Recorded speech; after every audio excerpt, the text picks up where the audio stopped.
Hello, Cherries fans, and welcome to Up the Cherries in all departments. Today, I'm joined by a former player who started out within the School of Excellence, who went on to captain the club, and is now a youth team coach at Wolverhampton Wanderers.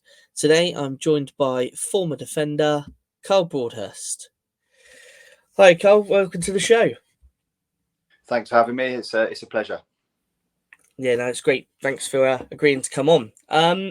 So born in Portsmouth, what was it like growing up during the 80s in Pompey? I actually lived in a little island called Hayling Island. So I was born in Portsmouth, but lived in a little island, Hayling Island. It was I had a really good childhood, to be fair, because it was obviously a small island with lots of beaches. So my life was something like out of a movie, if I'm honest. So cycling with my mates down to the beach, spending all day down the beach, and then going home for dinner, and then having a kick about in the field. So yeah, it was a good time. And football wasn't prevalent in my life in the early stages, but then I'm sure we'll allude to it later on that it came into my life at a later stage. Okay, excellent. Who were your footballing heroes? Which players did you admire? Being a centre half and an Arsenal fan, Tony Adams, he was kind of my role model in terms of, out and out defender, and then how he sort of changed his career towards the end when Arsene Wenger came in.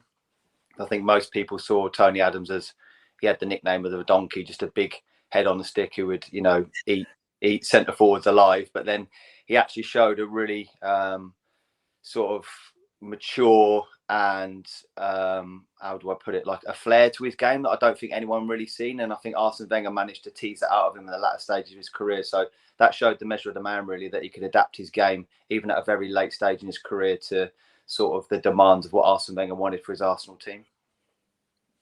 Excellent. Before joining Bournemouth, which teams did you represent during your youth days? It was just a local side called Hayling St Andrews. So just to give you a brief overview, really, I didn't particularly like football that much.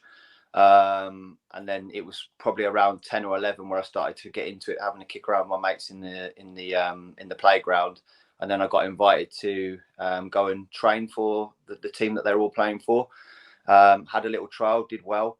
And then that was the team that I stayed with until obviously I signed forms with Bournemouth and couldn't no longer play for my Sunday League side. So yeah, it was just Hayling St Andrews, and then obviously school games and things like that, really. So that was my sort of early inception of getting my foot in the door in terms of playing football, and then going on to my Bournemouth journey.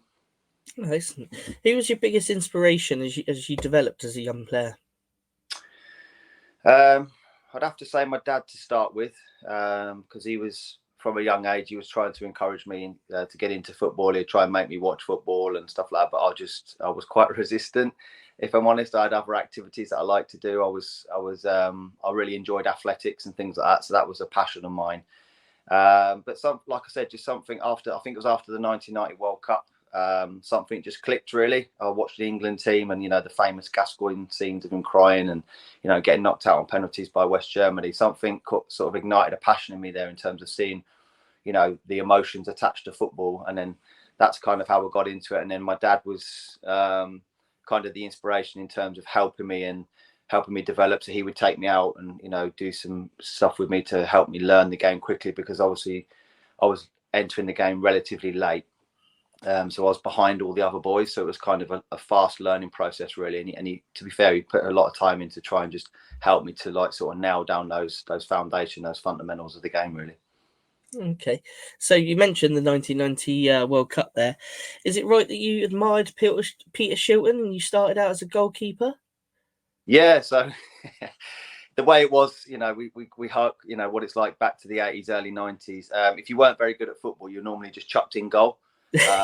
So like all my mates were like, look, just get in goal because you don't know how to play football. And I liked it. It was just it played to my strengths. I was quite an agile kid, so I was pulling off these worldy saves in the playground, and obviously that ignited my passion for football. But then I was obviously looking at what other goalkeepers were doing, and Peter Shilton, I think he had a really good World Cup that World Cup as well. So just had a little look at him, really, trying to learn from him. And then just throwing myself around on the playground like a nutcase. It was good fun. Yes, sounds like it. I mean, at the age of 12, you joined AFC Bournemouth School of Excellence. What can you remember from the setup at Dean Court at the time? We were based at Chapelgate, I believe. That was where the Centre of Excellence used to take place. And also at the Little Down Centre. They used to have a sort of 4G there. So that was kind of where we were based at the Centre of Excellence. And if memory serves me correctly, we would train twice a week. So obviously travelling from Hayling Island, that's just over an hour's drive. And I just remember when I was first brought into the Centre of Excellence, kind of had a little trial period, and then I was shown around Dean Court, and we all know what the old Dean Court was like. It was it seemed better days, but it had a certain nostalgia about it, and it was dilapidated in certain areas, but when it was full, it had a certain charm about it. And I just remember being shown around, obviously, the change rooms and stuff. As a 12-year-old boy, it was all just fascinating to me, and I'd never really been in a stadium or anything like that before. And then, as I said, we were based at Chapelgate, which was at the time was decent facilities. I remember rightly, and that was kind of what I remember. You've got to understand, mate, it's a long, long time ago. I'm getting old now, so try to remember that long ago. It's a bit difficult, but I just remember everyone just being really warm and welcoming. Remember my first couple of training sessions, all the boys were there was quite a few new lads at the time. I think they'd had an influx of trialists, and I think there was two lads from my Sunday League side had come up with me as well, so that made it a little bit more easy for me in terms of amalgamating into the group. Unfortunately, their trials weren't successful and mine were, and then the rest is history, really.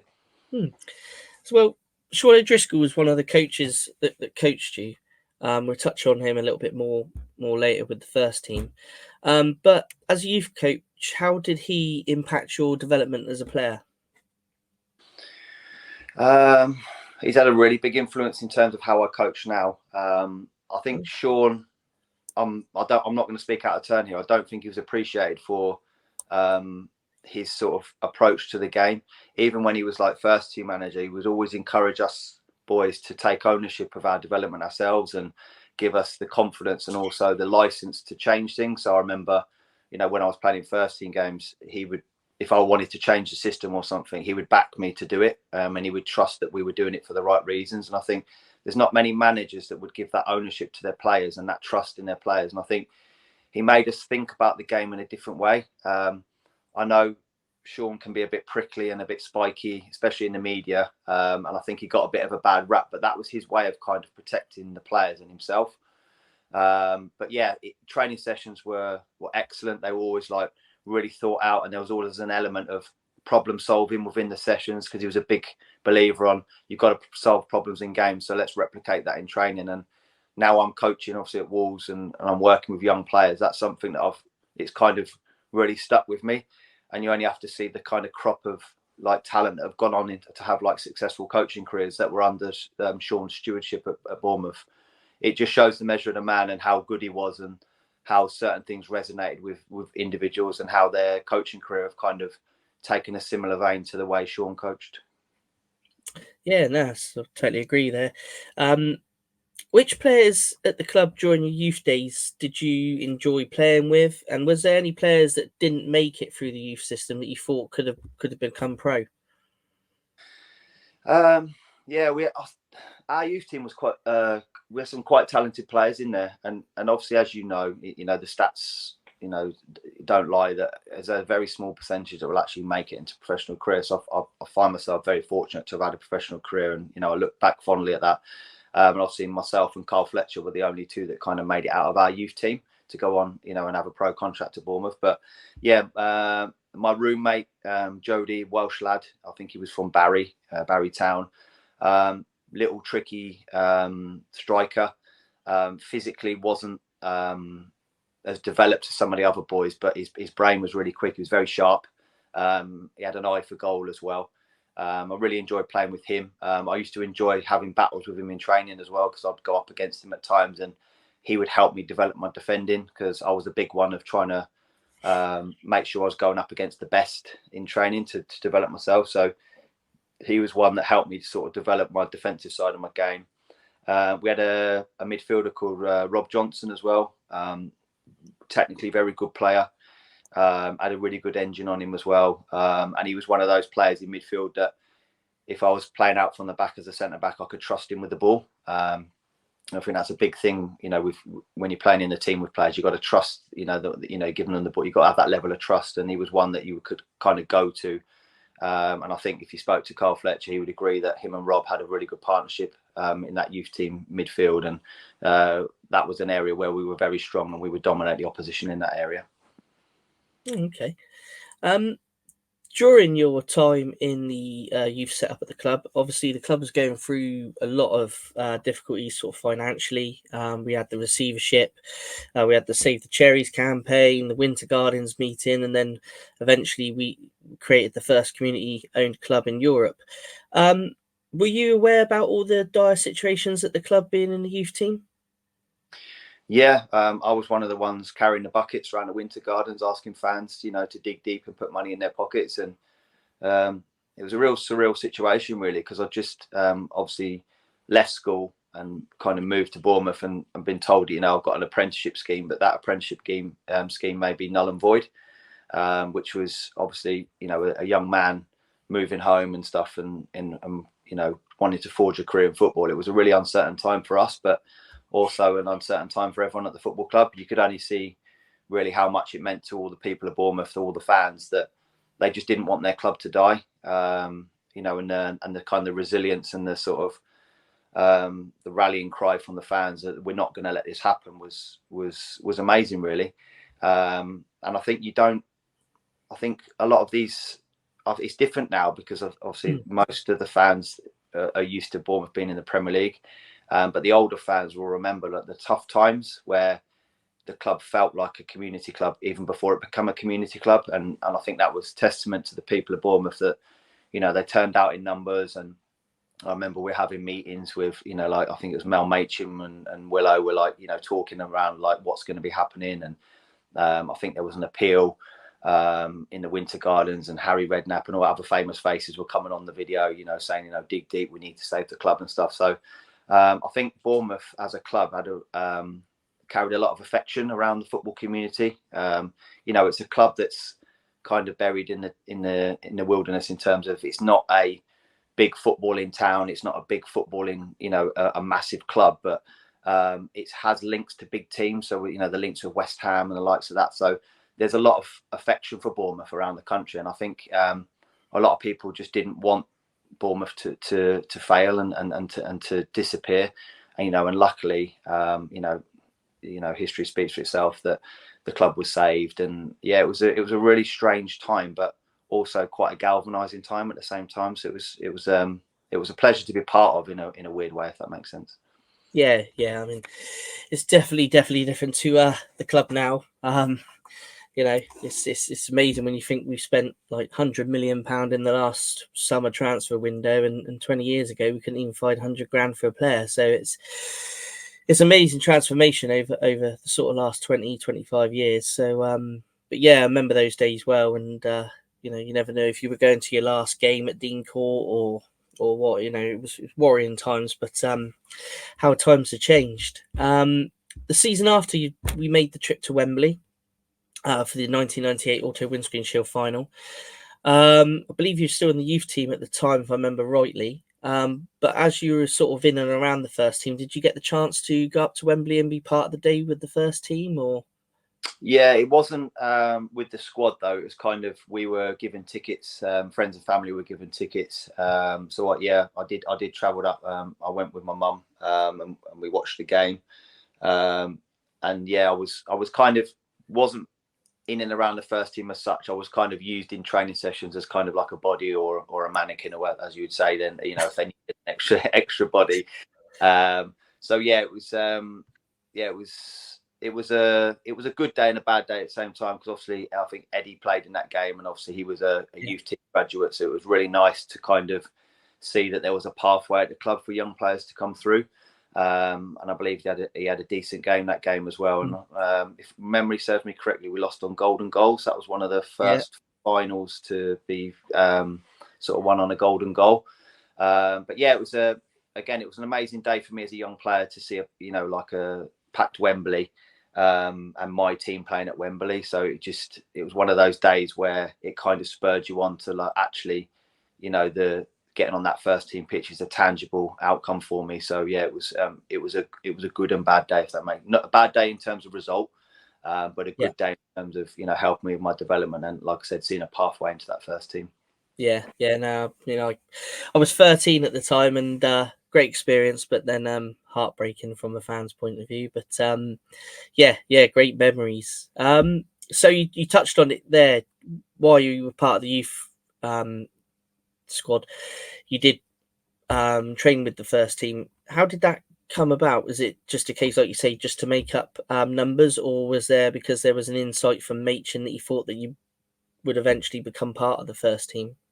Yeah, I think there was a long-term eye for me to be around the first team, but when we used to train at Chapelgate, the youth team, we used to train like right alongside the first team. So it's very different now, but back in the day, it was like if there was an injury or a player pulled out in training, the gaffer would shout over to Sean, "I need a player," and then he would send one that he thought would be able to cope, and it would be sent over, or it would be the first team needed goals moving, so our training session had to completely stop. We'd go move the goals for the first team, and then we'd carry on cracking on with our training session. So I dipped in and around the first team a couple of times just when they needed an extra body, but I think there had been discussions between Mel and Sean in terms of like players that they saw that could develop and move into the first team from the youth team, and as I said, like myself and KARL Fletcher were the ones that made it. So I think there was conversations around us two.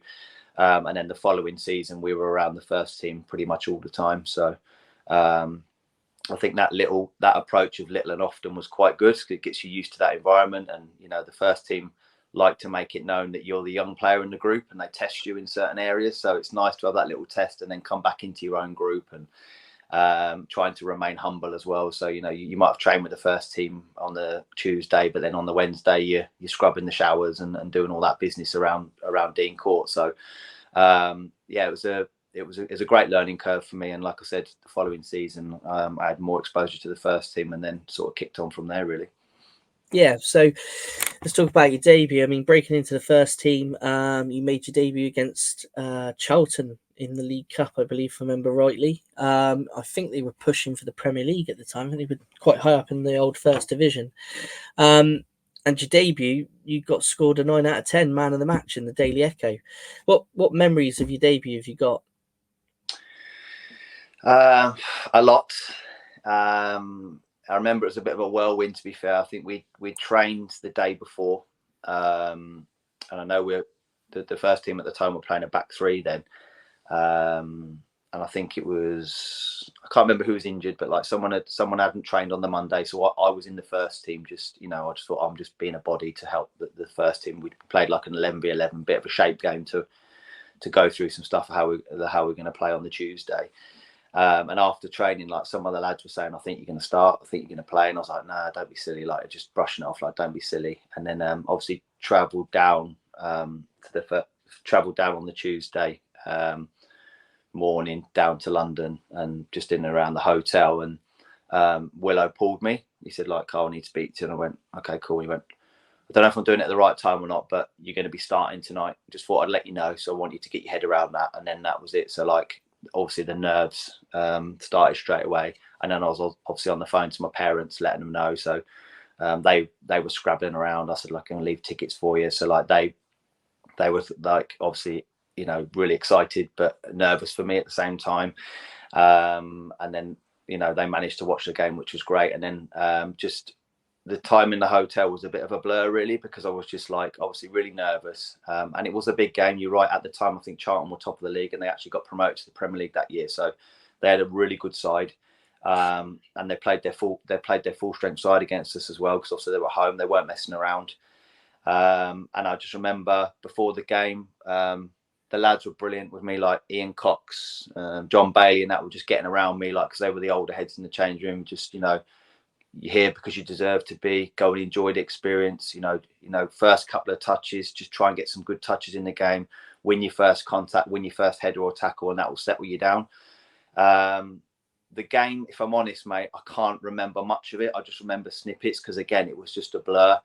The only thing that sticks in my mind is I remember it was a draw at the time, and Andy Hunt was playing up front for them, which was a weird turn of events, really, because my dad's a massive West Brom fan, and I'd actually watched Andy Hunt at West Brom. So to be playing against someone I've actually watched before was really surreal. I just remember a cross came in from the right-hand side, looping at the far post, and Andy Hunt was lining up this header to go and score, and I managed to just flick the ball away from him. And it was right in front of all the Bournemouth fans, and they went mental, and all the lads were like, that was unbelievable interception, because it was a shoe-in for a goal. And then that was it, and then the final whistle went, and then I just remember clapping the Bournemouth fans, and Coxie got me, and he went, "Get to the front, young, and you deserve this." And he pushed me to the front, and was just clapping the fans. And it was just, I managed to see, like, my parents, and my mum was absolutely crying her eyes out, like she couldn't catch her breath. And it was just, I don't know, it was almost like an out of body experience. Like you've dreamed of becoming a footballer, and you've done all the hard graft, in the youth team, the club almost going bust, going under, and then you've just gone to top of the championship side and got a draw. And to be fair, I thought we deserved more than that in the game. And then obviously I knew I played relatively well, and then just getting the adulation from the fans, and that it was a really, really special moment. It's something that my memory's not great anymore, because I think from heading all those balls up there, that's something I don't think that will ever leave me until my dying day. Yeah, it was just unbelievable experience, and something that I try and talk to my boy about it now, because he's into football, and try and explain to him, but I can't convey the emotions that I was feeling at the time. Yeah, really special day. Yeah, thanks for sharing that. It's a great vision of a debut there. But after your debut, and I don't know if I've got this quote completely right, but Sean O'Driscoll said something to you along the lines of, "You've got it now, you've made it, and the hardest part is staying there." What did that advice do for you? I think that was the way Sean worked. It was about snapping you back to reality. Like I said, the next day, I went and trained. So like most of the lads had the day off. Like Sean called me in, and he said, "Look, amazing achievement getting into the first team, but that's not the hard job. The hard job now is staying and kind of having a career." And at the time, I don't think I fully appreciate I appreciate what he's saying, because I had a lot of respect for Sean. And when he told you something, you listened. But probably not until the later stages of my career that I really appreciated what he said, and kind of how it resonated with me at the time. But I didn't fully appreciate it, that he was basically trying to say, "Look, you've had your debut, but there's many young players that have a season in first team football, and then for whatever reason they fall out of the game, or they drop down the league." So it was basically what you're saying was, you made your debut, which is a great achievement, but try and have a longevity in your career now by doing all the things right, and having that sort of humble approach to your game, because it's only one game, and as you know, you're only as good as sort of your last game. So if your next game's not great and you're not in the first team, then the debut becomes irrelevant. So Sean was really good like that, and I think we'd obviously developed that relationship with him being my youth team coach for so many years. And Sean was never scared to speak frankly to people, and I really respected that. I'm the type of person I just want to know, and I want people to be direct with me, and me and him had that relationship. And those words did live with me, and through sort of like hard times in my career, I would go back to that day when he pulled me and just said, "Look, do all you can," basically saying, "Do all you can to stay in the game." Okay, excellent. If we could just briefly talk about Mel Machin, who was manager at the time when you broke into the first team. How did you find him as a coach and a manager? I would say he was the archetypal manager, where I'd say Sean O'Driscoll was like a first team coach. I know, everyone likes to use fancy words for different job titles and that nowadays, but yeah. I would say he was a manager. He would kind of make decisions around the first team and stuff, and Willow would kind of take on the training role. I think they worked out that dynamic quite well. Mel was a hard taskmaster. Again, he didn't take any crap from anyone, and it was kind of his way or the highway. And he'd obviously gained that respect for, you know, the teams that he'd managed previously as well. Yeah. But yeah, I mean, I found him okay. He gave me my debut, and you know, he carried on selecting me while he was manager. So for me, I thought I had a good relationship with him. I didn't speak to him on a daily basis that often. I don't think he was a big one for words. He kind of gravitated towards the older players in the group, so like the leadership group, like I said, like the John Baileys and the Ian Coxes and that. He would kind of more have a rapport with them, and then I think he trusted them to filter down all the information to the younger lads. So yeah, every time I had interactions with him, they were relatively positive. Probably the most I ever spoke to him was when I was signing a new contract under him. We'd have a chat in his office. Yeah, but he was kind of one of those guys that if you knocked the door of his office, you better be coming with something worth talking about. Otherwise, you were sent straight back out of the office. That was kind of how he was. But I find him a really nice guy. And like I said, I've got massive respect for his career he had in management. And again, he gave me my debut, so I've got nothing but thanks and love for him, really. During, obviously, when you broke into the first team, during that era, we had quite a solid back four. You know, names that you could always say were probably the first on the team list are the likes of Neil Young and Ian Cox, Eddie Howe, and obviously like the late Jamie Vincent. I mean, how do these players affect you during your early days as a player in this first team setup? I think it's just you learn. I think for me, it wasn't necessarily learning how they are as players, learning how they are in terms of their habits and their behaviours, the way they conduct themselves in and around the training ground and also away from the ground as well. I think work ethic was a big one for me as well, like seeing how much graft these players put into their game as well. So it wasn't just what you saw on a Saturday, it was all the graft in the gym, all the extras on the training ground, all the studying of film, because you got to understand back then it was still VHS going into DVD. It's not like it is now. Like I see some of the access the Wolves boys now, even at under 12s, they get everything, like games clipped, individual stuff put together. They have a whole analysis account, whereas back then we had to go and search and sniff out stuff ourselves. You know, we'd be asking the media guy, it could be one person, you know, can we have the tape from the game so I can have a look at stuff like that. None of our training sessions were filmed or anything like that. So you really had to search for those little, like, you know, those 1 or 2%. But the way you could affect stuff was how you conducted yourself off the pitch. So right diet, right lifestyle, and then massive work ethic. And I think probably that's what I took from those names that you just mentioned then. They all had an unbelievable drive and work ethic. And I think for a young player looking up at how players conduct themselves in and around the building, I think that's massive. And then talent is talent. You need that drive and that work to make sure that your talent flourishes. And that was one thing and they were hard on the young lads as well, but in the right way. So when you come in, you were expected to be at the level. And if you weren't at the level, then you were told pretty quickly, because it's important that you're at the level. So again, I'll go back to that trust thing. They had to make sure they trusted you as a young lad coming into the first team squad, that if you did play in the first team, that they could trust you to do your job. So yeah, that's kind of the main takeaways I had with playing with those extraordinary players. Yeah, excellent. Who was your best mate during the time at the club, and who was your roomie on away days? Wade Elliott. So we were roomies for, well, pretty much his whole time at Bournemouth. So I don't think I had another roomie while he was there. He's godfather to one of my children as well. So yeah, we had a really close relationship. Obviously, he came into the game late as well, coming from non-league, and I think he found it a bit not tough, but you know, a bit of rabbit in the headlights at first. So I was like Josh and Miles say, I took him under my wing a little bit just to show him what it was all about. And obviously, yeah, he had a really good career at Bournemouth. And again, I joked that I got him his move to Burnley because I used to do all his defending for him.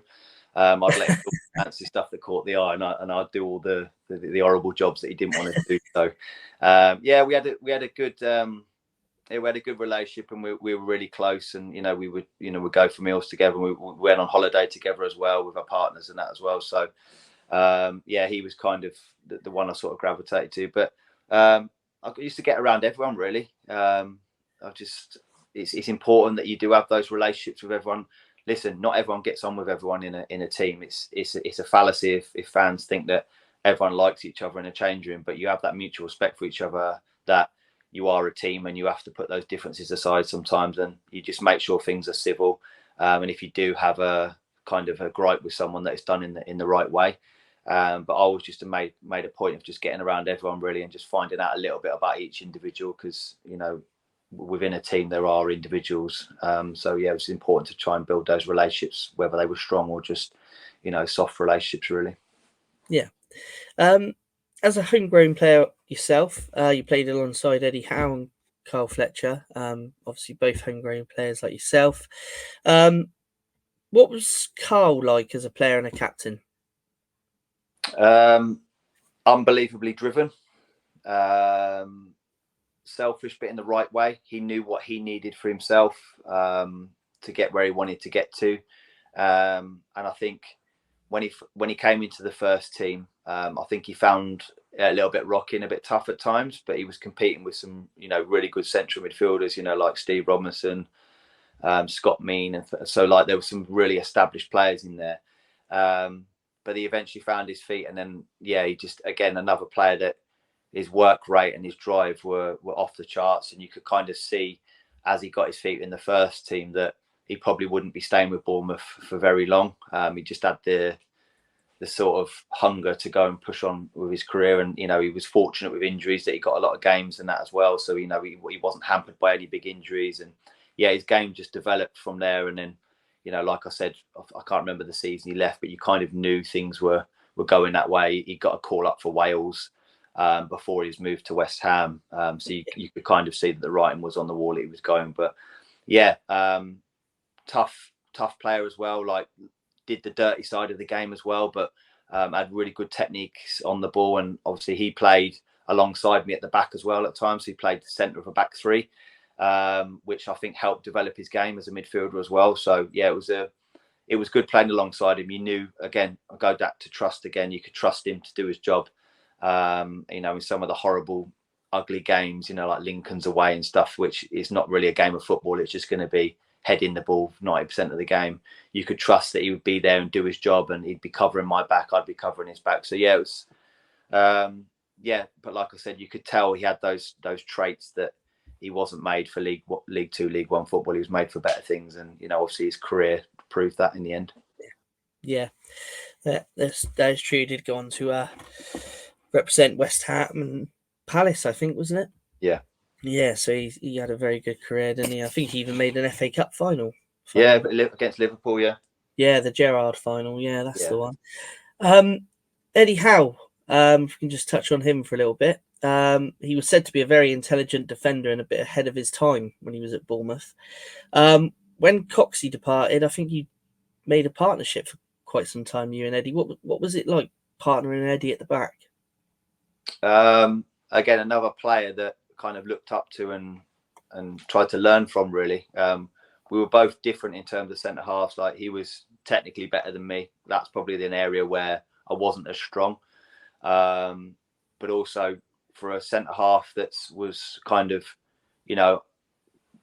I'm not speaking out of turn here. He was short of stature for a centre half in those days, but athletically he was excellent. And like I said, his brain was ever so quick that he was one of those defenders where he would know where the ball was going to be before it was played. So he sort of, those shortcomings in terms of height and that they weren't really prevalent, because he was intelligent enough to read situations and intelligent enough to know who he was playing against, his direct opponent, and work out problems. Again, I go to that problem solving stuff of working out the problems that different types of forwards would give him and then finding solutions.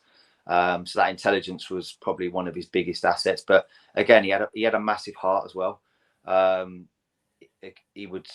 You'd never see him shirking out of anything, and he was very brave, but again, technically very proficient, and another player that would spend hours doing extras. And unfortunately, that's where one of his injuries came from, doing extras when he had his knee injury. He was just doing some extras with another player, and I believe he fell awkwardly, and that's led to his injury. So, but yeah, top bloke as well, really good, good communicator as well. And again, really reliable. You just knew what you were going to get from Eddie week on week. He was normally a 7 or 8 out of 10. Very rarely you see him have a poor game. He'd probably have small poor periods in a game, but he'd very rarely have a poor whole game. But yeah, the again, I'll go back to standards and behaviours. His standards and behaviours were outstanding. He was an elite player at a sort of lower league level, and again, you know, if he hadn't got his injury, I don't like to speak about ifs and buts, but I think he would have had a career at a very high level. And you only have to see the type of manager he is now, and the way his brain works. That his brain works at an elite level, and that's why he's doing the job he's doing at the moment at one of the biggest clubs in Europe. Yeah. While you were playing with him, did you ever see anything in him that you'd think he'd become a manager one day or a coach? Yeah, I think so. I think it's weird. It's the way players talk to each other. You can kind of tell that they're going to have that sort of coaching or managerial sort of outcome later in their career, because again, you have to deal with in game. You have to deal with the individual, and you have to know what the individual needs to get them ticking. So sometimes it'll be a rollicking. Sometimes it'll be a bit of positivity or an arm around the shoulder. And Eddie was really skilled at that. And he would know the times when to do it as well. So sometimes it might not be on the pitch. It might be safe to half time and pull someone onto 1-to-1, or he would use someone else as the vehicle to deliver that information. So, for example, he may use me to speak to Wade because he knows I've got a good relationship with Wade. Whereas if it came directly from Eddie, Wade might not take the information as well as it came from me. So those little sort of soft skills are really important. And that's obviously translated into him as a manager now, because I think a big thing that most players that have played under Eddie have said about his man-to-man management skills are outstanding. And I know he puts a lot of time into speaking to players on an individual basis, which a lot of managers don't do. And I've had managers in my career where they just don't speak to as an individual. So I think most footballers are like kids. They just like to feel valued and trusted. And if the manager can make them feel that, then you're more likely to get a positive outcome from your players. And I think Eddie's doing that in abundance at the moment. Like I said, a high-profile club playing in high-profile games. Yeah, that's great insight. If we can go back to the 2000-2001 season, which is affectionately known as the Jermaine Defoe season, at the beginning of the season, we couldn't really score goals. I think we were struggling in front of goal, if I remember rightly, and we started sort of nosediving towards the wrong end of the table. But then by the end of the season, it was the side that could have got promoted. How did the likes of Jermaine Defoe and Warren Feeney coming into the squad lift us? And as a fan that was there on the day at Reading at the Majeski Stadium, the heartbreak of the Reading game where we drew 3-3, what was that like for you and the rest of the squad? I think I'll answer the first part of your question in terms of players coming into the group. I think that was the skill of the manager and the skill of the club, recognising that we as a squad needed an injection of something slightly different. And as you can see, the records speak themselves, that both additions had a massive part in us being successful. So sort of not turning our season around. I think sometimes as a squad, you're doing everything you can and you're playing well, but you're just not getting results. And it's just that little thing that you need to just push like draws or losses into wins. And I think those two players that you mentioned in particular, Warren and Jermaine, were the catalyst for us actually believing in games, because there's a danger when you're playing really well and you're not getting the results that you sort of lose belief, and then you think, well, where's the next positive result going to come from? And you're almost sort of staying in games and hoping something will change rather than taking the impetus of making games change themselves. So yeah, I mean, obviously Jermaine broke the league record, I believe, for scoring goals in a row, and he was just again watching a player that had a big reputation coming in anyway, because I believe West Ham had paid quite a bit of money for him back then, and he was in around the England stuff. So when you have players, I played with a lot of players that are coming on loan with big reputations with Bournemouth and Hereford and Crawley.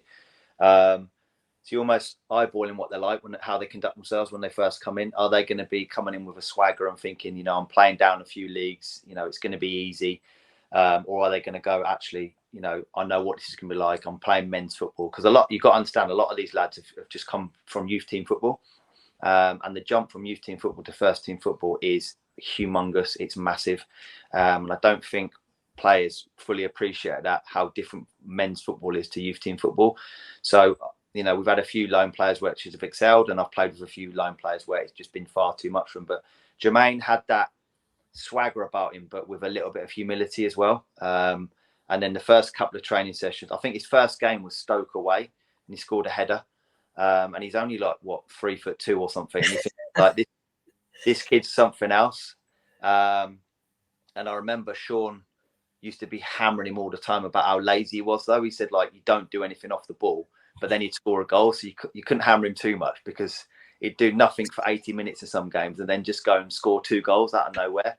And I just remember, Jermaine won't mind me saying this, but he wasn't the brightest back then. So Sean said after a game, we had a post-match sort of debrief on the Monday, and I think we'd won, and Jermaine had scored, and I think Jermaine had got substituted. And Sean said, I saw Harry Redknapp, because Harry Redknapp had come to watch the game, and he said, I saw Harry Redknapp. He gave you a standing ovation. He said, can you think of when he gave you standing ovation? And Jermaine went, what, when you bought me off? And he's like, we all started laughing. But no, he said, because I've actually seen you close down a fullback, and you've got to tackle in on a fullback, and that's what I've been on at you the whole time. And he said, that's the biggest round of applause you got from Harry Redknapp, because that's what he wants to see from you. And then Jermaine's just sitting there and we're all taking the mick out. And then I think the penny dropped for him then, in terms of appreciating the other sides of the game. And then I think after that, he was like a man possessed, out of possession. And he was because that was something we kept hammering him about, in games, come on, Jermaine, you've got to do a little bit out of possession. And then after that, he was just unbelievable. And then he was just a nightmare for defenders. So if teams were trying to play out from the back, he was hassling and haranguing them to making mistakes. But then when he got the ball, he was twisting them up, and just, he was a very, very good player. And again, another player that was super driven. We had a goalkeeper on loan. I won't name the goalkeeper, but we had a goalkeeper on loan from another Premiership side at the time. And Jermaine's doing finishing. He wanted to do a finishing drill, extras at the end. And the goalkeeper wasn't taking it as seriously as he should have. So, and bearing in mind, Jermaine's 18 at the time, and he stopped and he put his hand up and he went, right, get out. And he was like, what are you on about? He went, get out the goal. I want a youth team player in the goal. So just, if you're not going to take it seriously, get out. He said, if you're not going to make me better, I don't want you anywhere near me. And that was kind of the level that he was at, that I'm here to get better. And if you're not going to make me better, then I don't want you anywhere near me. So that's, again, that elite level mentality of, I'm taking this seriously. If you're not, then I don't want you near me. So, And then again, Warren came from Leeds United with a good reputation as well. He played in a very good Leeds side. And again, just added pace, power, could finish every so often as well. But I think where he was better than Jermaine, his out of possession work was outstanding. He didn't stop running, and he was one of those players that, if the game was kind of in the balance a bit, he would make something happen by forcing people to make mistakes, because he was just a nightmare to play against. So, 2 really good additions, and unfortunately it wasn't enough to get us over the line. But that game at the Medeski Stadium was an absolutely crazy game. I believe we went 3-1 up. And they had one of the best strikers in the country at the time. I think it was Butler. Butler, he was on fire. I think he was top scorer in all divisions at the time or something. So we knew it was going to be a tough game, and it was a full house. I remember a helicopter was arriving to deliver the match ball and all that business, and it was absolutely crazy. And obviously we got off to a really, really good start. I think Jermaine scored in that game as well. I believe. So it was just it's written in the stars now. We've had this great run to the end of the season. We're gonna do it. And then I believe there was a free kick where I think Tyndall tried to stand on the line. I don't know what he was doing, and then he kind of got in Gareth Stewart's way, so that went in. And then the momentum was with Reading, and it went to 3-0. And I remember, I think it was Perchy, kind of in the last seconds of the game, a ball came across. I think it was a far post or something, and he stretched and he missed it by about half an inch, and that would have been the game over. And Yeah, that was hard. That was a really hard one at the end of the game. I think all the players were really emotional because we just had such an amazing run, and I think if we'd have got through into the play, we'd have had Reading in the playoffs, and I know Yeah, for a fact they didn't want us. They didn't want yeah, to play playoffs, and I think if we'd have got through, I think if we'd have got into playoffs, we'd have beat Reading because I think yeah. they just didn't want to play us. But yeah, really emotionally charged game. Crazy, yeah, really, really crazy time. I mean, it was boiling hot as well, and it was just, yeah, it was a tough one. It was a really tough one, but another game that lives in the memory for good and bad reasons. Yeah, yeah. It's it's one of those what ifs, isn't it? If we just quickly briefly touch on the following season, the 2001-2002 season, which unfortunately overall was a disappointment. But we did return to a new three-sided Dean Court. But in between that, what was it like travelling to the Avenue Stadium as a squad every time to play your home games? It must have been a bit weird. Yeah, it was a surreal time really, because obviously we knew the reasons why because we're having a new stadium built, which is obviously great. But yeah, the Avenue Stadium again was it had its own little quirks. Big massive Tesco's right next to it, and yeah, it's the pitch wasn't the best if I'm honest. So it was some of the games we played there, especially in kind of midwinter, were obviously, as you know, we like to play football as a team. We weren't a kick it and lump it team, so it kind of favoured the away team sometimes, the state of the pitch, because obviously we would still try and play, but it wasn't. Looking back, it probably wasn't the right thing to do on that pitch sometimes, but we were adamant, and Sean was adamant that that's how we're going to play, and we're going to do it, pitch or not. Yeah, it was a weird time really, because obviously it's quite a small ground as well, and the atmosphere was different because I remember I think three sides or maybe all four sides didn't even have a roof on, so any sort of atmosphere Yeah. kind of just dissipated into the atmosphere. So yeah, it was what it was. I mean, it wasn't ideal for us really, but we kind of knew it was the bigger picture really of having a new stadium, which we all really wanted. And I said earlier on in the interview that Dean Court had seen better days, and it needed redeveloping. So we were kind of we were happy to go along with it really, because we knew that the outcome was going to be a positive one long term for the club. Going back to the new Dean Court, after being at the Avenue, the facilities were so much better than the old one. In what way were they better? Obviously, if I remember rightly, the old change rooms didn't they have broken windows and leaky plumbing and things like that? Was it a real difference to go back to this new one? Yeah, I mean, yeah, Dean Court was a bit of a mess. I remember the corridor leading up to change rooms. He had this old carpet, and that carpet must have been about 100 years old. I know that because I was in the youth team. It was my job to sweep it every day, and you'd sweep it, and the amount of dust that would come up, we'd actually have to squirt the carpet with water first to make the dust so it'd go like mud, because it was like if you we used to use a stiff brush, it was like nowadays you wouldn't get away with it. It would be a health and safety hazard, but you'd just be breathing in this dust. And yeah, the change rooms, like you said, some of the showers worked, some didn't. Some were boiling hot, some were freezing cold.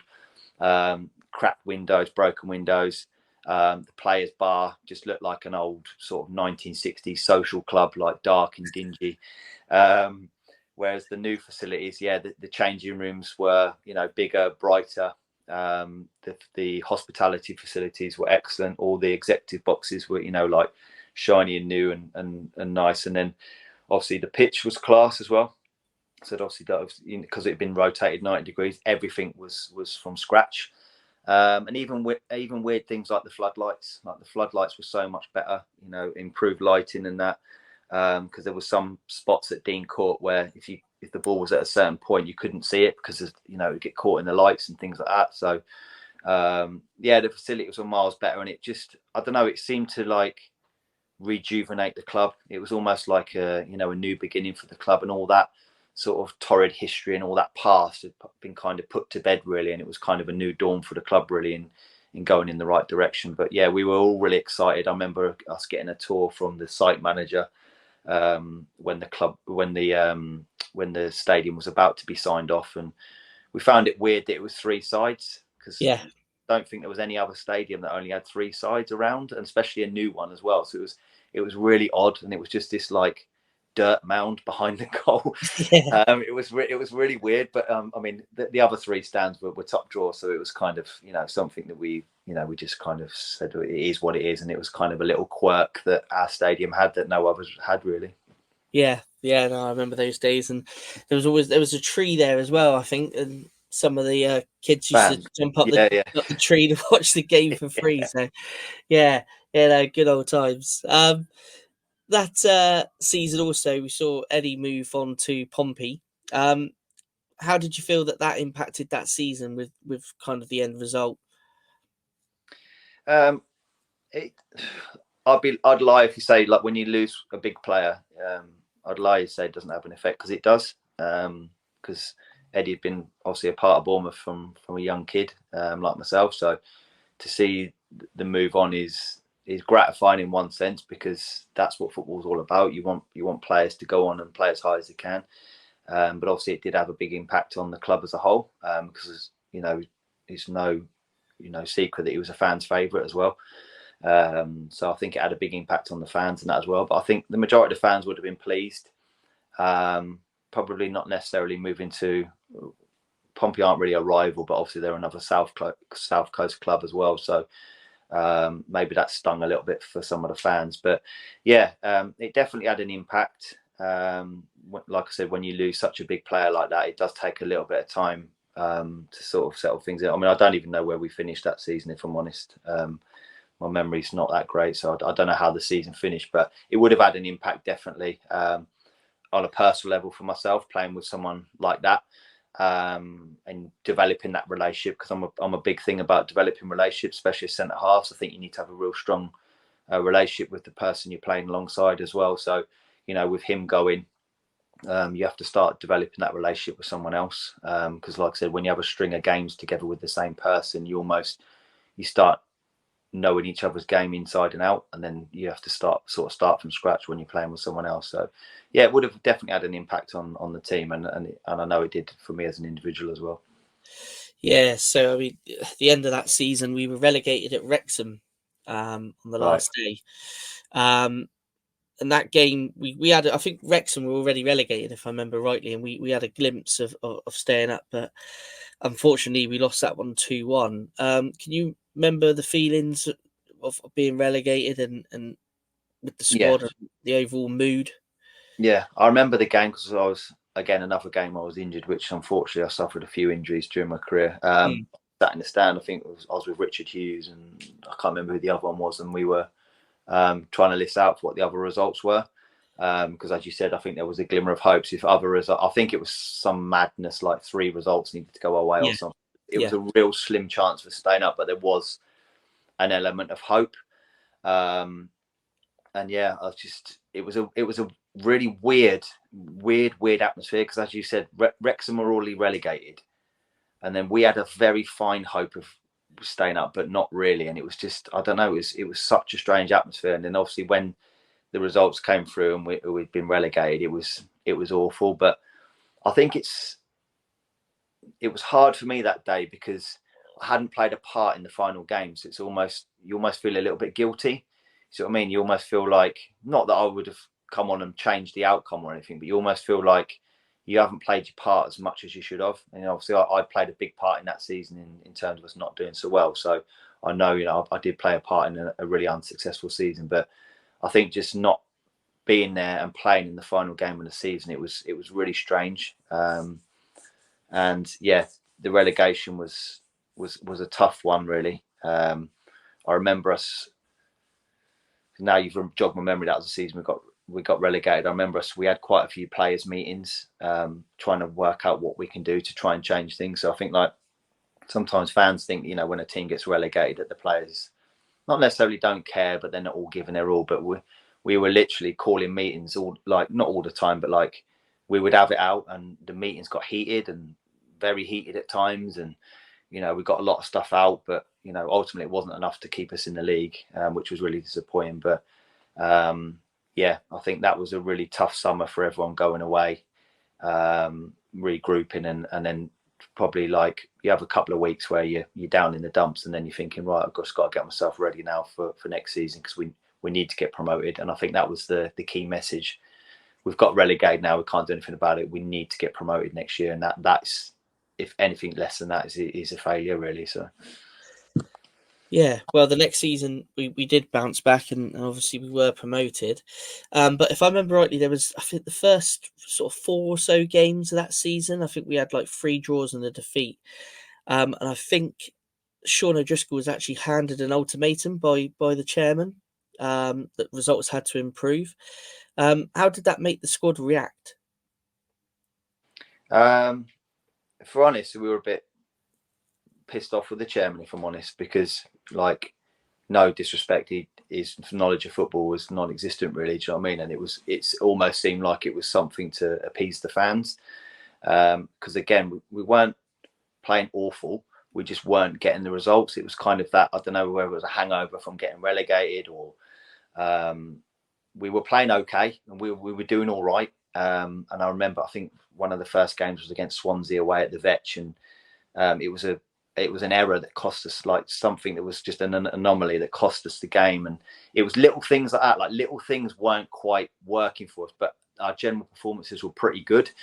And then I think that ultimatum, it looks like it had an effect. I don't know how much of an effect. It probably galvanised us as players to think, like, our chairman shouldn't be coming and attacking us. You know what I mean? Like, let's sort of show him. But like, again, I said, like, the performances were decent anyway, and they were always going to turn around. But yeah, it probably looks like that ultimatum had more of an effect than it actually did, really. If anything, it just turned most of the players against the chairman, if I'm honest. Ah, okay, that's interesting. That season, you were hampered by a bit of injury, if I remember rightly. You made 21 league appearances, and unfortunately, you missed the playoff win against Lincoln. But what was your memories of promotion that season and the final in Cardiff? Yeah, like I said, bittersweet. It was another injury, another season that was affected by injury for me, which was pretty much part of the course for my career, if I'm honest. I don't think I had a season where I didn't have some sort of injury. Looking back now, my body probably wasn't made for elite sport. I tried my best, but it's, you know, I probably should have played double, if not triple, the amount of games I did. You know, but that's history now. But yeah, that was a bittersweet season for me. Obviously, the club getting promoted, and obviously missing out on the playoff final was a tough one, really. I remember the game where I think we were playing Swansea at home, and I got landed on by their striker, really innocuous, and I felt a real burst of pain in my shoulder. It was probably about 15-20 minutes in, and I managed to carry on till half time, but I couldn't move my arm. Got assessed by the doctor and the physio, and I said, you can't carry on playing. Later went for a scan and stuff, and I completely mashed my shoulder up, so I had to have, like, you know, reconstructive surgery on my shoulder and all that business that season. So that was really tough, and so obviously knew that my season was kind of over, really. I think that happened in the February, so obviously the playoffs were in May. So I played a decent amount of that season, but not as much as I wanted to. And then obviously leading up to the playoff final, it's really tough when you're a player that's not going to be involved, because the whole town gets excited by it. And I remember the week leading up to the playoff final, it was absolute bedlam. And I went into Sean's office and I said, Sean, I need to just go away for a couple of days. Are you okay with that? And he said, yep, completely understand. You just go and do what you do. Because I said, although it's brilliant for the club, I said, for me personally, it's really hard to see all this excitement. I said, I'll be at the final and that. So anyway, I went away for a few days, and then I met the team at the hotel in Wales.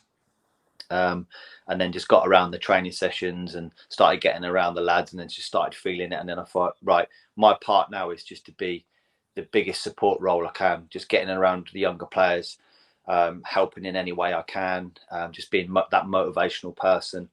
So from that side of things, like just trying to be a captain off the field, just making sure everything was all right for everyone, and any problems anyone had, just, you know, vent to me and stuff. And then around the day, I mean, the final speech for itself, it was unbelievable. Like, what a performance. 5-2, unbelievable game.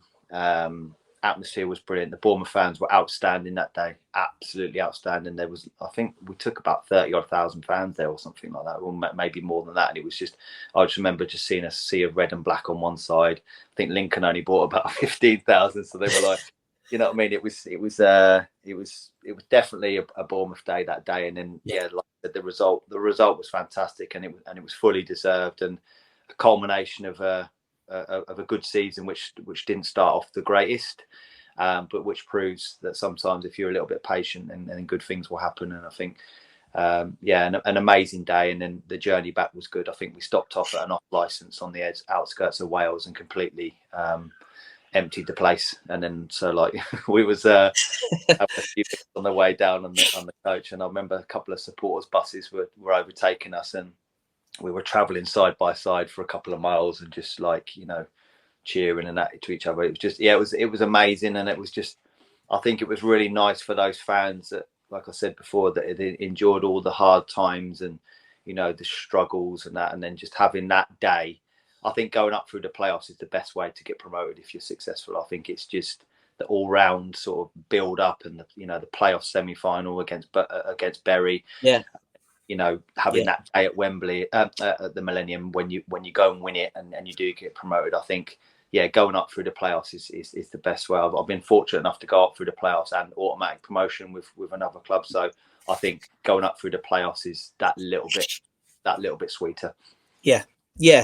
I mean, that season as well, if I remember rightly, we had quite a lot of injuries with, I think Feeney was injured. Yeah. Tyndall was injured, yourself.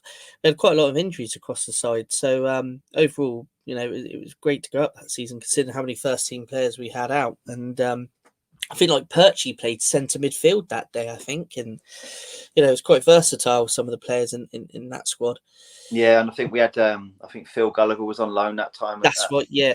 So I think it just showed the kind of quality that we had in our squad, that we could have that many injuries to key players. Yeah. Still have a successful season. And I think, Sean, deserves a lot of credit for that, in terms of, eyeballing players that are right, and Peter Grant to get them in and to make sure that they're the right players. Because I think there's a danger sometimes that you get, like I said before, you get loan players and then they aren't quite the right fit. Yeah. And I think like Phil came in, and I've seen Phil since then. We've crossed paths later on in our careers, and I know he said that was one of the best days in his career. Like, just the whole thing around, going up through the playoffs, it is very, very special. Yeah.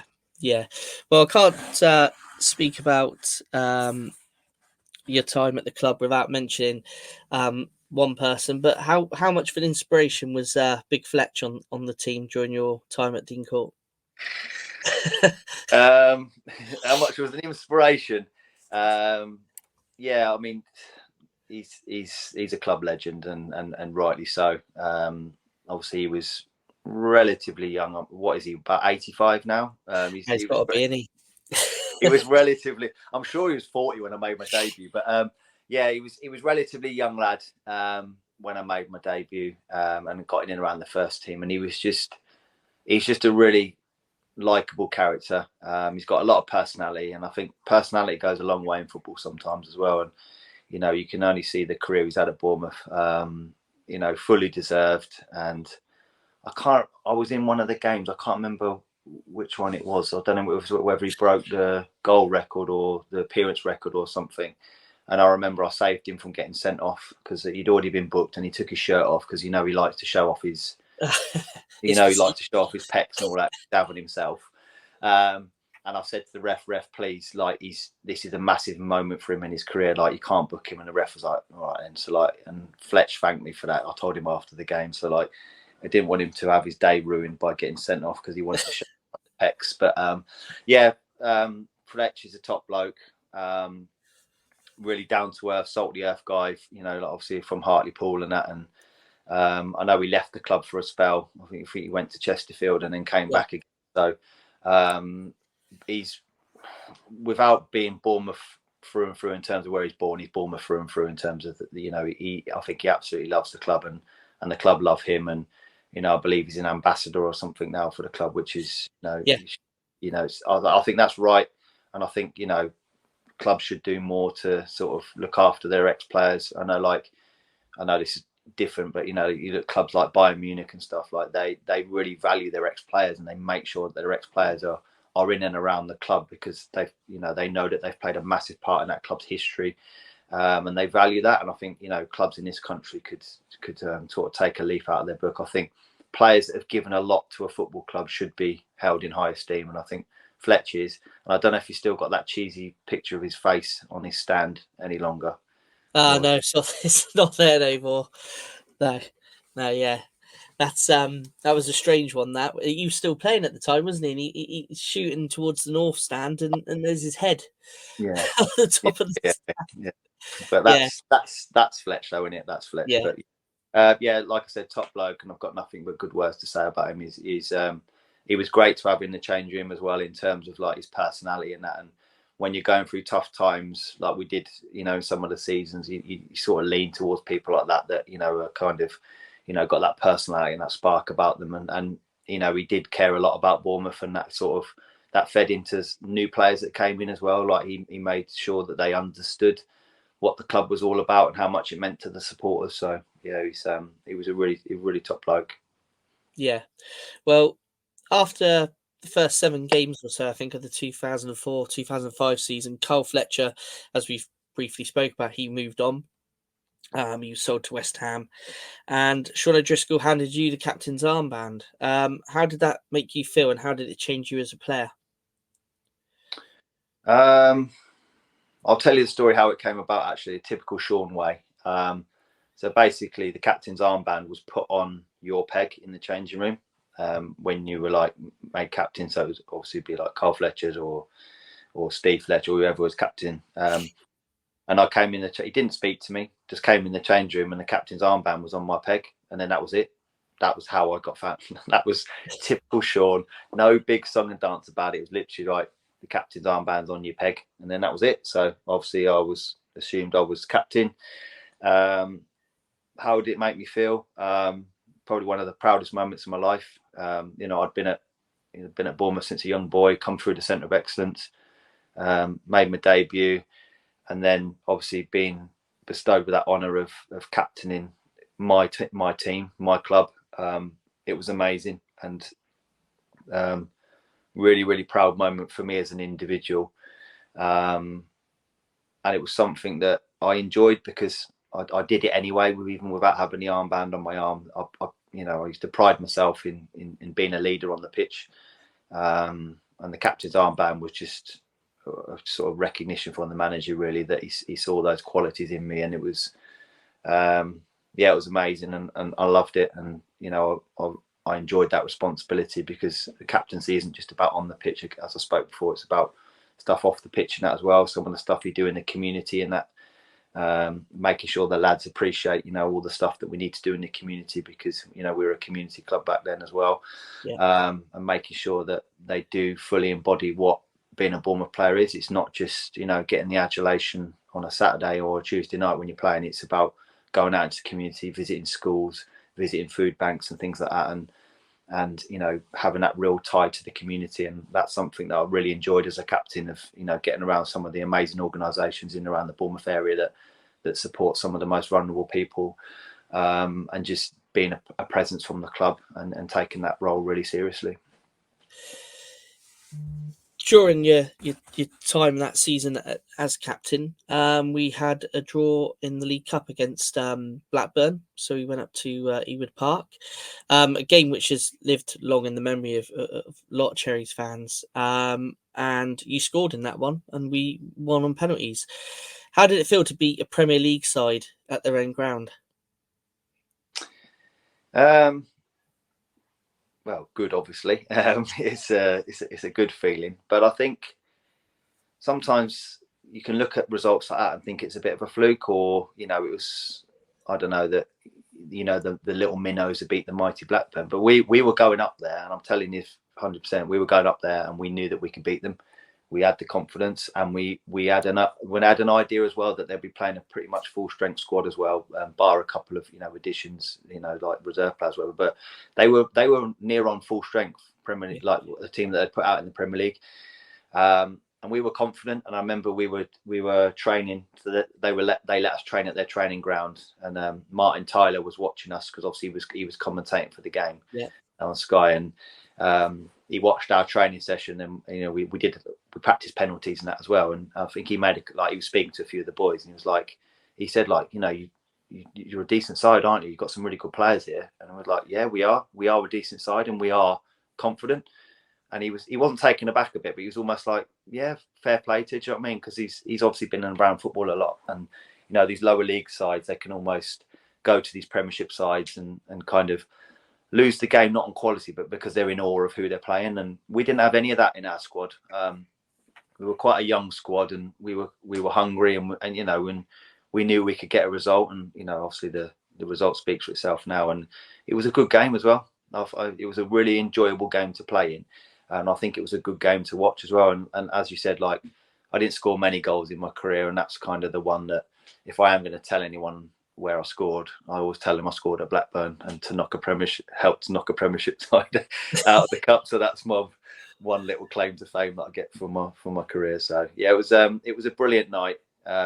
Really good. And like I said, winning it on penalties. I'm lucky. I think, was it Eddie that scored the winning penalty? Yeah, it was. Yeah. I'm glad he did, because I was next, and obviously, I missed a penalty in the FA Cup against Accrington Stanley away, so I wasn't too enamoured by the fans in terms of like my penalty record. So if I'd have had to take one off, I don't know how that would have gone, but yeah, I'm glad Eddie scored, so I didn't have to have that responsibility. Yeah. No, if I remember rightly, he pretty thumped it as well. I remember rightly. Yeah, Eddie's not going to go for finesse. He would just literally put the ball down and whack it as hard as he can. Yeah, he scores, and it was a really good night for the fans, and that's what football's all about. And it's when you're a player, you just try and give those moments for the fans, and we're still talking about it now, like 20 years on. So it was a great game to be part of, and really proud. Yeah, no, definitely. Towards the end of that season, unfortunately, you suffered another injury. But did you stay close to the team on match day? Did you make yourself a presence in the changing room, obviously as leader? Yeah, and it would be obviously trying to support the skipper who had obviously taken the armband, from me. We know, because obviously losing it through injury, you're still the captain, but you're not the presence on the pitch. So yeah, I just made sure I was in and around it all the time. And Sean was big on that as well. He just said, look, I need you to be around. I want you to kind of be that bridge between me and the players. And like I said, just eyeballing the younger lads, really making sure that they're doing what's expected, and then obviously any support I could get around the lads, and motivation and stuff, that just make sure. And then sometimes having my say at half time as well, because obviously I'll be watching the game from a different perspective in the stand, so it does give you a different viewpoint on the game, and maybe just speaking to individuals about what I'm seeing as well. So I gravitate towards the centre backs or the defenders, really, because that was my role, and I could have an idea of maybe what they'd be seeing and feeling in the game. So I'd kind of get around those groups of players, really, and just giving them my viewpoint and my sort of advice or experience, really, if they needed it. And then sometimes recognising when not to say something either. I think there's a lot of power in not saying stuff for the sake of saying stuff sometimes. So yeah, it was I made sure I was in and around it as much as I could be, just for me as well. I think for my own sanity as well, because there's nothing worse than being a footballer and not playing football. It is horrendous. It's awful. Listen, and I know people have their struggles in life, and I'm not bleeding heart and all this stuff, but it is tough when you do something that you love doing and you can't do it. It's awful. So yeah, just for my own sanity a little bit, really, of just making sure I felt part of what was going on, really. I mean, that season as well, we had some talented players. I mean, the likes of John Spicer, obviously Wader, James Hayter, Brian Stock, but we had quite a lot of injuries in the squad that season. I mean, I still think that if everyone was fully fit, we would have got promoted that season. Would you agree? Yeah, I agree. I think that was almost like the season before was a bit of a transition one in terms of like getting new players in, and yeah, we had a lot of young players. I think James O'Connor was in as well from Villa and stuff. So like we had an influx of young lads, and we all seemed to gel really quickly. And yeah, you get that in change rooms sometimes where you're just all on the same level quite quickly. And I think I agree with you. I think we had a really talented squad that year, and I think if the majority of the boys had stayed fit, I think we would have won promotion. I definitely agree, because I just look at some of the talent that was in that squad. And when we were all playing together, there wasn't many better teams in that league than us. Yeah, I mean, I think we had like the most away wins that season as well. I think like 14 away wins, was it, or something like that? Yeah, I Yeah, remember one of them was Sheffield Wednesday away. I think we yeah, beat, and Spicer scored that game as well. yeah, And that yeah, was like Sheffield Wednesday had some unbelievable home record or something, and I don't think like we'd won at Sheffield Wednesday for God knows how many years, but yeah, we completely dominated them that game, and it was a fully deserved result.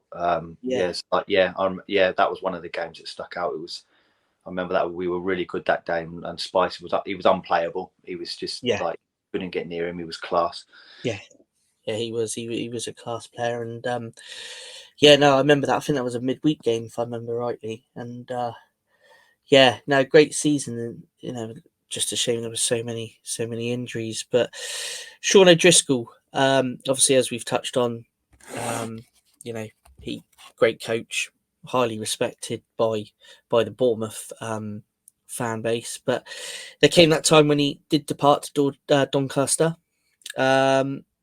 Obviously, he was a guy that was around Dean Court for the whole duration of your career to that point.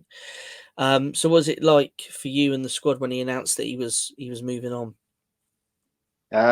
It came with a bit of a shock, if I'm honest, because a lot of the times in football, you kind of, football's a small world and people talk and you get rumblings of things. But excuse me, this kind of came not out of the blue, but it was a bit of a shock.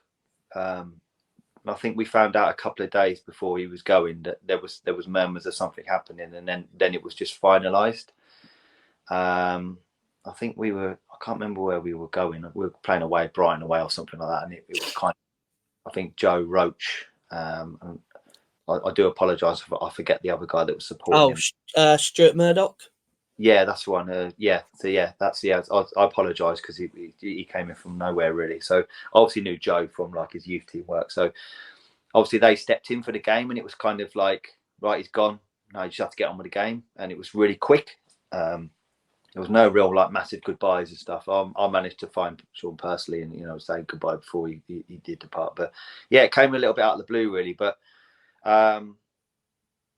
reasoning behind it, I don't know. Sean will know his reasons. I think maybe he thought he'd achieved everything he kind of could have with Bournemouth, and I think that's that team that should have got promoted that didn't get promoted. Maybe that was, I don't know, played into his thinking of, maybe we've missed our chance again with Bournemouth to get them promoted, and he wanted to plough furrow elsewhere. And Doncaster were a big club at the time, good resources. Probably better resources than we had, so it just looked like a challenge for him that maybe he couldn't really turn down. Yeah. Because if I remember at the time, they had quite a decent squad there at Doncaster as well. Kevin Bond come in, obviously took over with Rob Newman as his assistant. How did those two differ to the O'Driscoll Grant, O'Driscoll Kelly combination? Very different. I think obviously Kevin coming in from high level teams, been in around Premiership teams, and that I think he didn't fully appreciate what it's like coming down the leagues a little bit in terms of player expectation levels. And obviously Rob had managed like lower level, so I think that's where that dynamic kind of, I thought thought it would work in terms of Kevin with experience from higher level and working under Harry for so many years, and then Rob being in around lower league management and stuff. But from my point of view, it was a tough one because obviously Kevin made the decision to not retain me at the club, which probably was the right decision. I'd obviously come off the back of being out from a whole season with my back, and then I think he came in the season after that where I was finding my feet a little bit, and if I'm honest, I wasn't really up to speed. It was just disappointing for me because it was coming up to my 10 years of being a first team player, which would lead into my testimonial year, but that's a story for another day. But yeah, it was tough. It was tough because I think he wanted to see things from us that we maybe weren't capable of, and the way he wanted us to play was probably suited to players that are playing in the Premier League and international level. And I think he got a bit of a shock quite early on, and then tried to change things. It was a bit of a scatty season, really. I don't want to. It's difficult for me because I don't want to come across as I was bitter because he'd made that decision. Because I've just said I think it was the right decision. But that season was a bit all over the place, really, in terms of expectations and players kind of, I don't know, not really having a clear path of how we wanted to play. And it was a bit of an up and down turby season, really. But I think Kev and Rob were like really decent people. I think they did care about, wanting the best for us and the club. And it was just a bit of a difficult one, really. And obviously he had a bit of a short tenure at the club. Yeah. Well, during your time at the club, there was obviously some people working in the background that, from my point of view, I thought were quite important. The likes of Joe Roach, you just briefly mentioned, and Kitman Bernie Morton. How important were those kind of people in and around the first team? They are the most important people. And I think one of the things that, obviously, I'm working at Wolves now in the academy. Like, one thing we say to the boys is that obviously the boys will naturally see the coaches as like the most important people in the building, but the cleaner is just important as us. The people working in the canteen are just as important as us, because without them doing the little jobs, the big machine doesn't run. So you have to have that humility, and people like Bernie and that, and like you said, and Joe Roach, and there's other people like Mick Cunningham, the late Mick Cunningham, who's a photographer and things like that. These people they're not doing it for the money, because the money's crap. They're doing it because they love what they do and they care about what they do. And people like that are invaluable to football teams. And there's no secret, when big managers go into big clubs, the first people they go and seek out are the tea lady, the kit man, because they know how crucial they are for these teams to run. And without them, teams aren't successful. And you can have the best players in the world, you can have the best manager in the world, but these people that do the day-to-day stuff that goes unseen are so valuable to football clubs. And I think sometimes Bournemouth probably were in that state of flux a few seasons ago when they went up to the Premier League, that everyone starts getting overly excited and starts throwing money at stuff and getting new people in that look all jazzy and this, that, and the other. But these people that have been there through the crap times and have seen how the club has developed, and they understand the club. I think they are the heartbeat of the club, and they are massively important. And us as players, we always knew that. We always used to take the mick out of Bernie because he was always making mistakes and stuff. Like, I'll give you a couple of stories. So we played Millwall away, and I'm standing there in my pants waiting for my kit, and Bernie's in the skip, and his head's going redder and redder and redder. And I'm like, Bernie, what's going on, mate? And he went, I forgot your kit. So he'd forgot my whole match kit. So they had to go and find a Bournemouth fan. They took his shirt, got it printed up in the Millwall club shop. And it's absolutely stunk of BO, by the way, this shirt. It was I had to wear that for the whole game. So I'm playing in a kit that isn't my kit, at Millwall away. And then he's done things like, we used to wash the water bottles out with Milton, which is like a type of bleach. And we got to the training ground one day, and like, Sean's gone, I'll go and get a drink, and all the lads have started drinking, and they're like hacking this like what the hell's going on? And he'd left the Milton soap bottles, just things like that. We played Blackpool away, and we were training on the beach, and he forgot the balls. So we were doing I don't know if you've seen the film with Harry Bassett, whatever it is, England. Yeah. So we're pretending we've got a football. So we're like miming like overhead kicks and that on the beach, like, because he'd forgot the footballs. But like little things like that, you'd forgive him because he's a top bloke, and like I said, he's very important. Yeah, definitely. During your time at Decoy, you had several centre back partners. Who would you say complimented you best? Well, that's a tough one. I'd probably say, although I didn't play alongside him as many times as I'd like to, probably Ian Cox.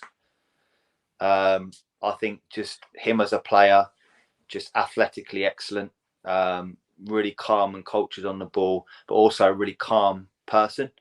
because I'm quite vocal when I'm on the pitch, and I'm all like harum scarum, and I like to get stuck in and have a battle. Whereas Coxie was like an elegant centre half. So I think, me and him, and he was my mentor a little bit when I came into the first team. I remember an incident where I can't remember the French centre half. I can't remember what his name was. Frank Rowland. That's the one. Yeah, I played in a reserve game. I think Frank had dropped out the first team. I think Eddie had taken his place actually, which he wasn't happy about. And I played in a reserve game, and Frank was on at me all game, like he was hammering me for all sorts. And he was like, "I can't trust you," and this, that, and the other. And Coxie found out about it, and then we were like jogging around the pitch before one training session, and he's pulled Frank, and he's gone, "Listen, mate, leave my boy alone. Like, just leave him alone. Like, he's only young. I don't want you talking to him like that anymore. Like, just leave it out. Like, talking is like, leave it out, man. Leave it out." And then, like, to be fair, I hold my hands up, and Frank came up to me after the after session finished, and he apologised. And he said, I'm stressed and that about not playing and stuff. And, I took it out on you, so I really apologise. And that was the measure of the man in terms of Ian Cox. Like, he was just. Not mean, real class act on and off the pitch. And I think probably he would be the one that I probably would have wanted to play a lot more games with, if I was honest. Yeah, and obviously he got his move to Burnley, didn't he? And had a fairly decent career. Even went to the World Cup, I think, in 2006 with Trinidad and Tobago, didn't he, Coxie? So he was one of my favourite players at the time, and he was actually a midfielder, wasn't he? Machin transformed him, saw that little bit about him, and transformed him into a centre back. So and he's still back at the club now, isn't he? I think he's working as part of the community setup. He's doing some community stuff. I think he does like youth work, I believe. Yeah. So it's good to see Coxie in and around the ground when at the games. So but 5 goals for Bournemouth. Do you want to talk us through any of your goals, or? I've already mentioned that one. I've mentioned the Blackburn one. That's probably the only one of any note. But obviously, my first goal, I think it took me like 100 games or something to score. I think I scored on my 101st game. I don't know if that's correct or not, but I think it was Scunthorpe at home. And I remember like just scoring, and I didn't really know what to do. I was just running around like an idiot, and I was just like spinning around. And I remember Big Fletch grabbed me afterwards, and he went, "Calm yourself down now." He said, "Because for the next 2 or 3 minutes, you're just going to be buzzing, and like just calm down." So that was a good one. Obviously, scoring your first goal for the club, and I'd obviously I scored it in front of the Bournemouth fans, in front of the home end as well, which was even more sweeter for me. And then I think after that goal, I scored my first, and I think I scored against Southend away in the cup, in the FA Cup, which was the game after. I think I scored I scored 2 in a row, and then I think I'm sure I scored a goal in the next game, and it got disallowed. So I went from scoring no goals in 100 games to almost scoring 3 in a row. So I was going to be the next Jermaine Defoe, but it didn't quite happen. That's, like I said, I probably didn't get as many goals as I should have, really. Being a centre back and that, I should be really scoring 4 or 5 goals a season, not in my whole career. But for whatever reason, it didn't materialise that I scored that many goals. But I like to think I played my part in stopping quite a few goals, which was what I was paid to do in the first place. So I take solace in that I stopped quite a few goals, even if I didn't score as many goals as I should have, really. But I think the Blackburn one away was a really special one. Like I said, scoring at a Premiership ground against a Premiership side, and contributing to us knocking them out of the cup. And then obviously my debut goal, my first goal for the club as well, which was a really special one. Yeah, one to tell the grandkids one day. After 227, I think it was, appearances for the Cherries, how would you sum up your time at Dean Court?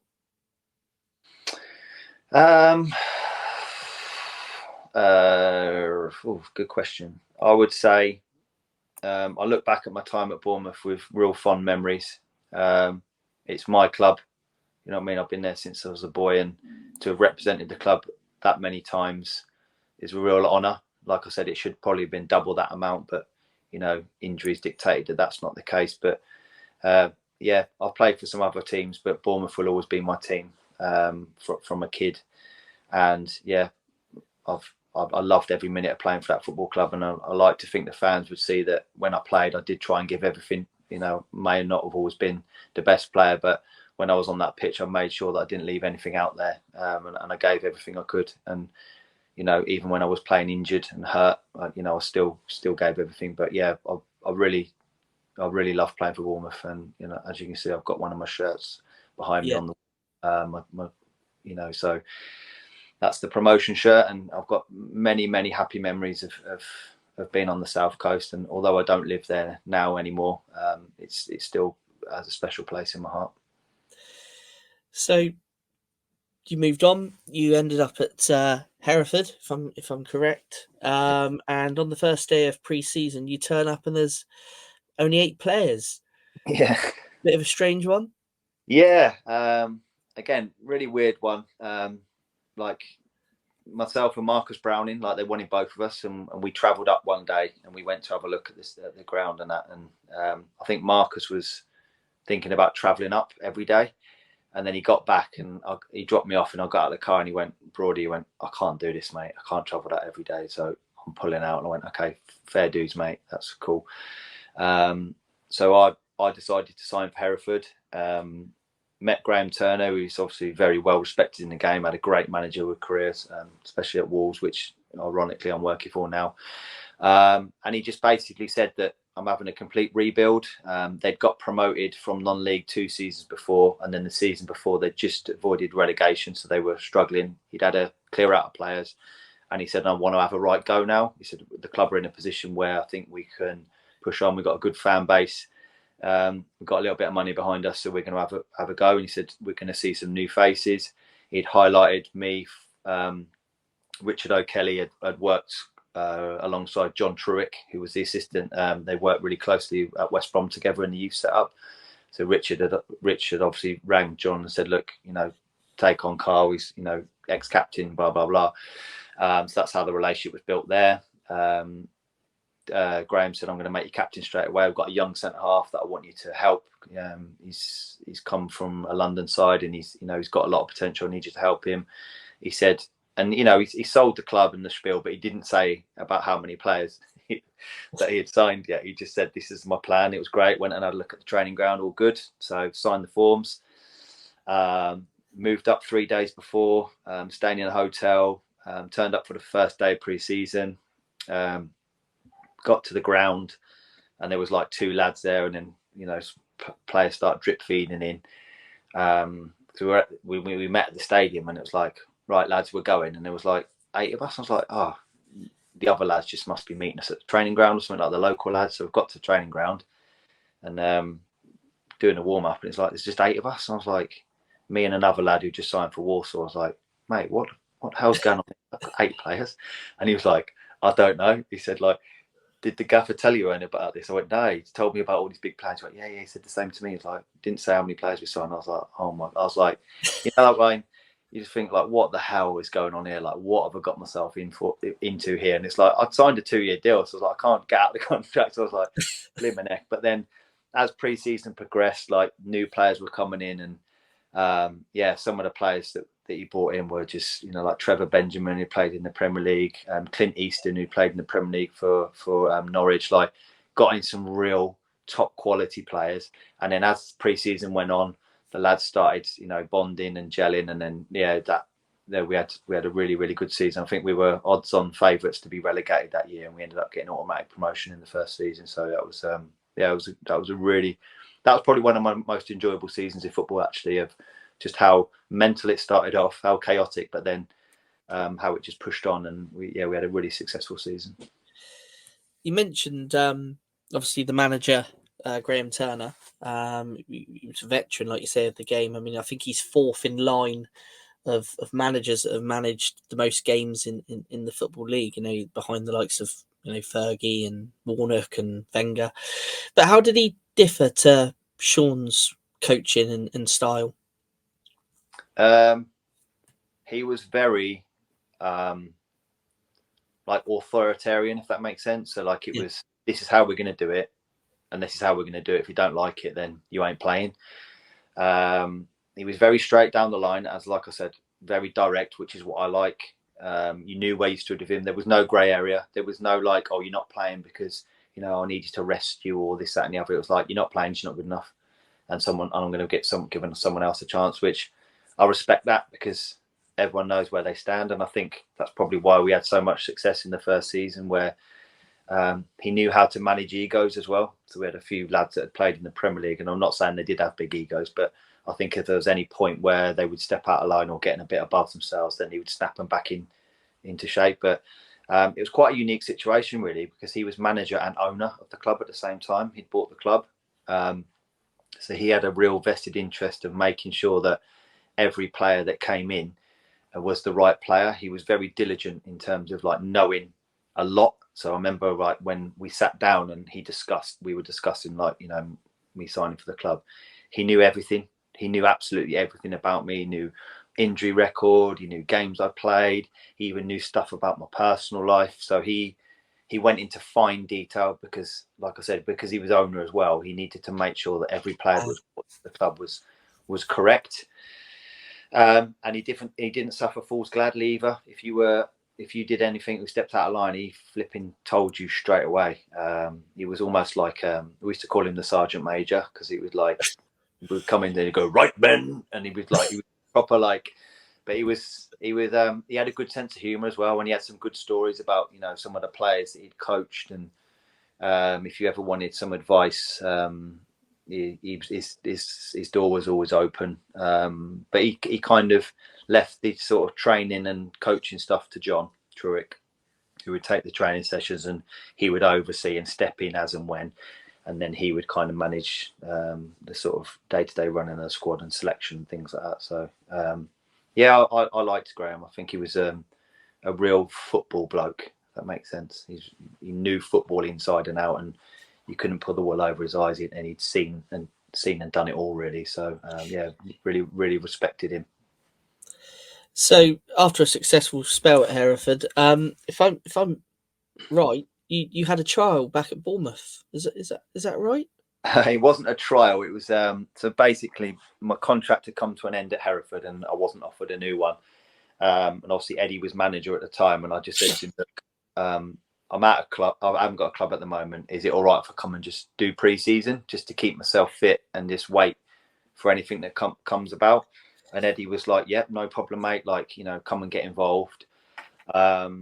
And then there was discussions in around. I think the club were under some embargo at the time. Yeah. So he was like, we had like discussions, and he said, "Look, I'd want to sign you, but I can't. The club are under embargo." And I said, "Look, it is what it is. I'm here to just train and play and just get fit." And then obviously Crawley came in for me, and then that's, you know, I made the decision to go to Crawley. But yeah, it wasn't a trial as such. It was just a mate doing me a favour and letting me train with the squad and just get as fit as I can for an opportunity to come up. And like I said, the opportunity to go to Crawley came up, and I took it. So when you signed for Crawley, you were united with an ex-Cherries keeper, Simon Rayner. How had he changed and developed as a player? Because I think he was in our squad kind of early 2000s, was it? Something like that. So how had he developed? When he was at Bournemouth, he was very young. I think he was still a teenager. And I remember when he was told he wasn't getting a contract, you know, he got quite upset, and I had a kind of a sort of one-to-one conversation and said, "Look, it's just a bump in the road.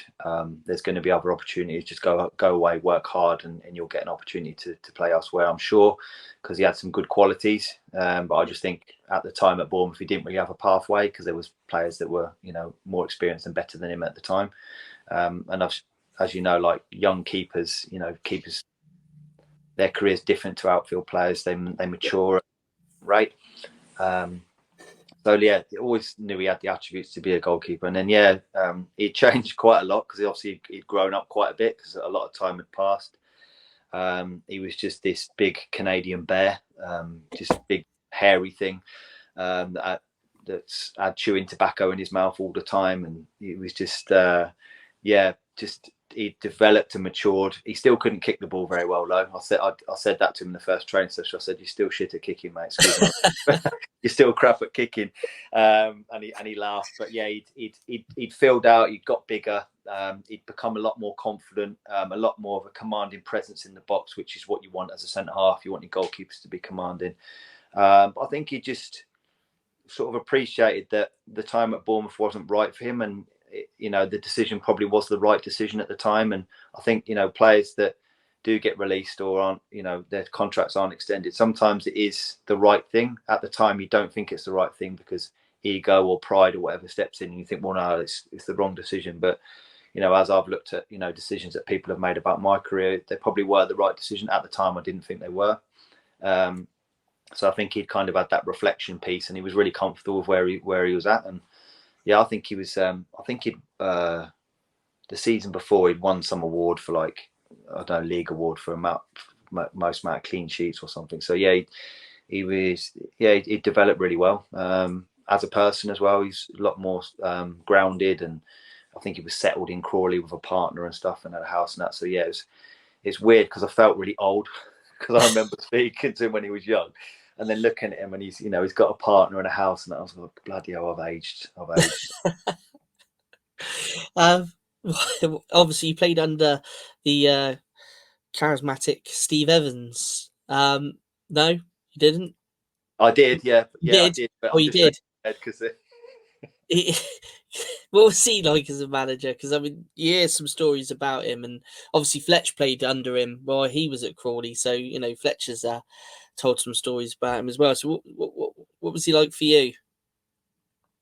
Yeah, he's very unique as a manager. Away from football, probably one of the nicest blokes you're likely to meet. Honestly, would do anything for you. Sound as anything, but come to game day, just Jekyll and Hyde.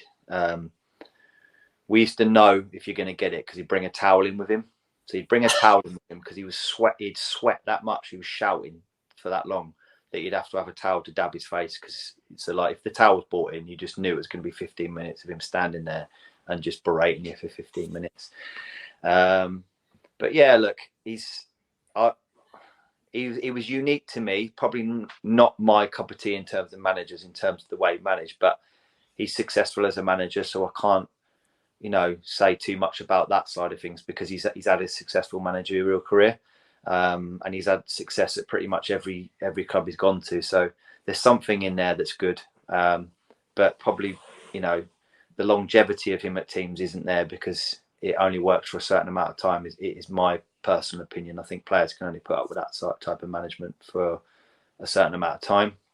But yeah, he was always sound with me. I never really had any issues with him, and like I said, away from football, some of the socials we'd have together, he'd be top class and really genuine, sort of nice bloke, and did care a lot about football. And I think that care sort of probably didn't come out in the right way sometimes. And I think if you knew how to read him, because I was an older pro then, I think some of the young lads just were like, what the heck is this? But I think just looking at him as a person, he cared that much that it just overspilled sometimes in the wrong way.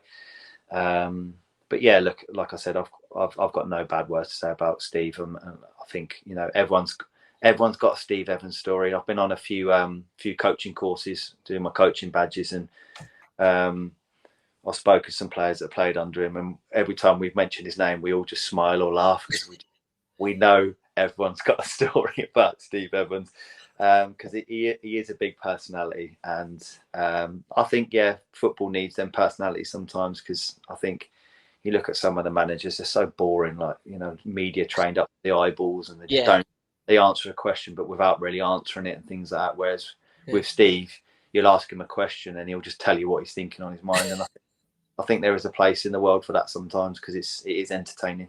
Yeah, no, definitely. Yeah, he is. He is extremely entertaining. After you left Crawley, it seemed that at that point you kind of fell out of love with the game a little bit. And an ex-Hereford teammate, I think it was, that gave you a call to say that was it Solihull Moors that needed a centre back. Yeah. So you began to obviously play again. How was this period for you towards the end of your playing days?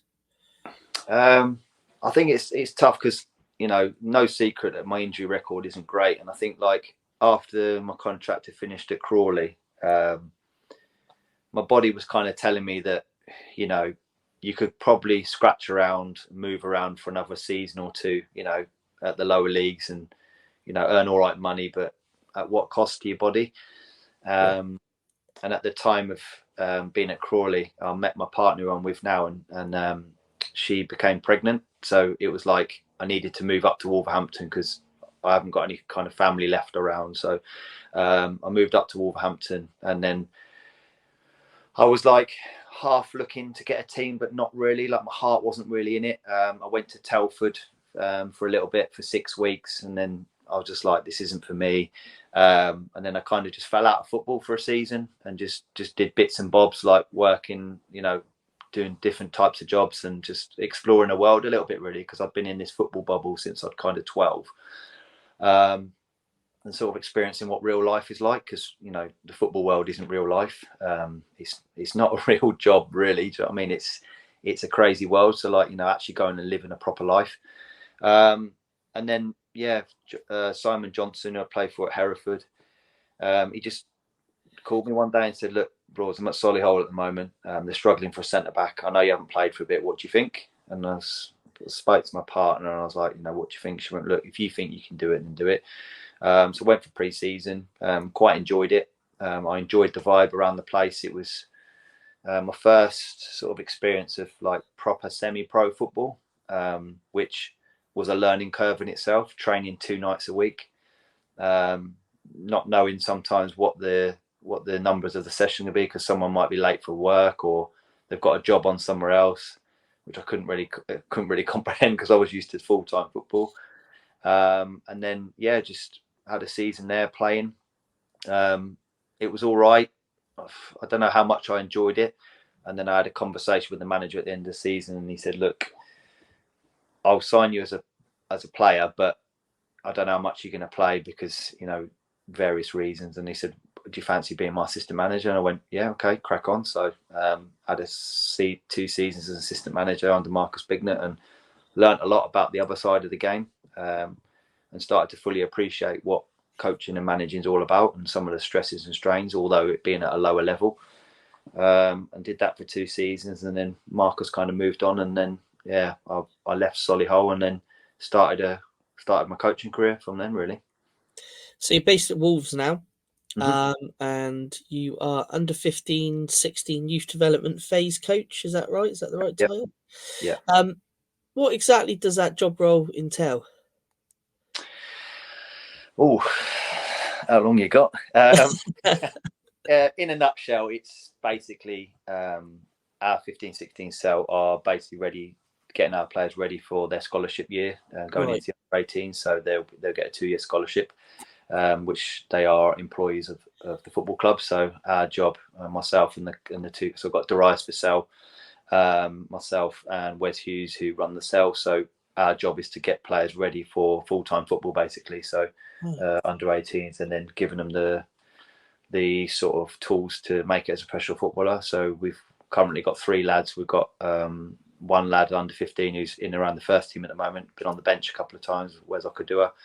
And then we've got 2 other boys that are training in around the first team quite regularly. So we've had quite a bit of success in our cell this year in terms of sort of blooding those young players. But yeah, schedule is the lads are in 4 nights a week for training, Monday to Thursday, Friday off, game Saturday. So we're in the Premier League games programme, so we're playing all the other Cat 1 academies.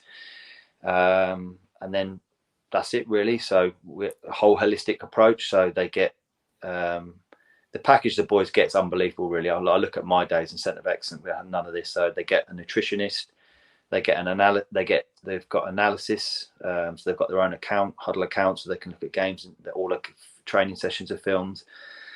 They have education, so they'll do a day release session. So we have them all day, 1 day a week on a Tuesday, and they have education during that. So they have tutors that help them with the schoolwork.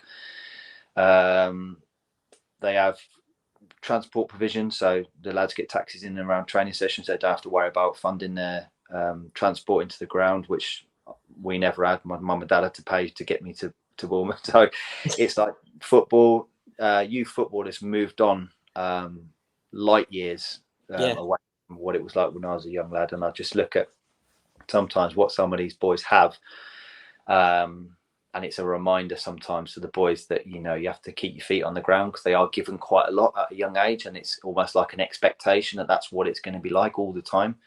And sometimes, as I say, we'll just throw in some curveballs for them to, to sort of keep them on track at times. But yeah, really enjoy my job. It's time consuming. It can be stressful at times, but ultimately, I'm still in the field of football, which I love. I love football. And like I said, I had a period where I kind of fell out of love with football a little bit, or almost become a little bit bitter towards it, because I felt like I could have given a bit more, but my body was telling me. So that was my own stuff, really. But now, sort of helping the next generation really is really, really satisfying. And, just imparting some of that knowledge and experience that I've gained over the years of playing at different levels, and just trying to help the next generation forge a career in football, whether it's at Wolves or elsewhere. Our job is just try and get the boys a career in football at any level that they can. I think that's a success, really. Yeah, and it's like you say, it's amazing, isn't it, to see what what they get these days, and what you had Chapelgate, and that was about it back in your day. So, but yeah, that's a real good insight. Obviously, being at Wolves, I've got to ask the question: what did you think of the job that Gary O'Neill did at Bournemouth last season, and what he's done at Wolves this season? I think both excellent. I was surprised that he got sacked from Bournemouth, if I'm honest, or left Bournemouth, however it wanted to be phrased, because media speak now, you never really get the full truth. But yeah, I found it weird that he left Bournemouth, if I'm honest, because I thought he'd done a very good job, considering that's his first ever managerial job, really. And even at when he was coaching at Liverpool, I believe I don't think he ever led a game for the 21s. He didn't even take a game. He was always assistant. So for him to come into a Premiership side and turn them around, really, if I'm honest, they had some really good results, and they looked like a really formidable side. But obviously the decision at the higher levels has been made that they obviously didn't see a future for him.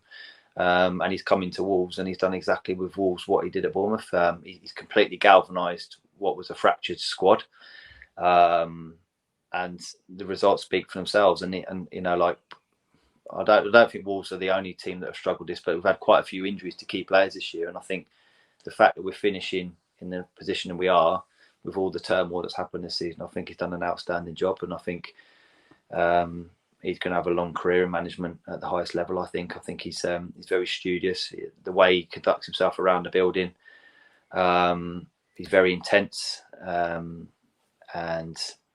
it looks as if he values young players as well, which for me as an academy staff member is good, because we couldn't say that about previous managers. They didn't value the young players. They just wanted the here and now players. Whereas football clubs are, they have to be sustainable, and if you can get young players through the gates and start forging a career in the first team, it's only going to be beneficial for the club as a whole.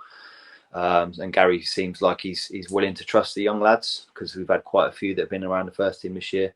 All that through necessity, through injuries, but sometimes talent needs an opportunity, and there's no greater opportunity than if someone's injured sometimes. Although it's at the detriment to the person that's injured, then someone's got to come in and do a job. And that's how I got my start in football career, and that's how a lot of young players get their start. Yeah, that's like I say, I mean, I'll be thankful to Gary for turning Bournemouth around last season. Obviously, Scott Parker didn't leave on the best of terms, and like the squad, like you said, similar to Wolves, they were fractured and didn't really have much confidence. And Gary did turn them around, managed to keep us in the league. So definitely, definitely was a surprise when he left. But finally, what are the long-term goals and ambitions for KARL Broadhurst? I think just take my coaching career as high as I can get it now, really. I think I made a concerted effort to say that I want to get into men's first team football again at some level if I can.